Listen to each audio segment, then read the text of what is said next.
ഇതാണ് peanut butter fruit. അപ്പോൾ നമുക്ക് ഇതിൻ്റെ ചെടി കാണിച്ചു തരാം കേട്ടോ. അപ്പോൾ ഈ കാണുന്നതാണ് ഇതിൻ്റെ ചെടിയെ. ഇതിപ്പോൾ ഒരു 2 വർഷം കഴിഞ്ഞ് കേട്ടോ.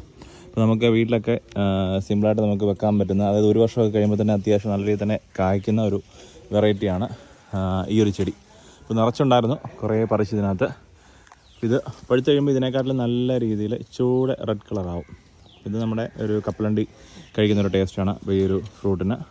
പിന്നെ അതിൻ്റെ പച്ചക്കായൊക്കെ കാണിച്ചിട്ട്, ഇത് അതിൻ്റെ പച്ചക്കായ ചെറുത്. ഇത് ഈ ഒരു വലുപ്പം എത്തും.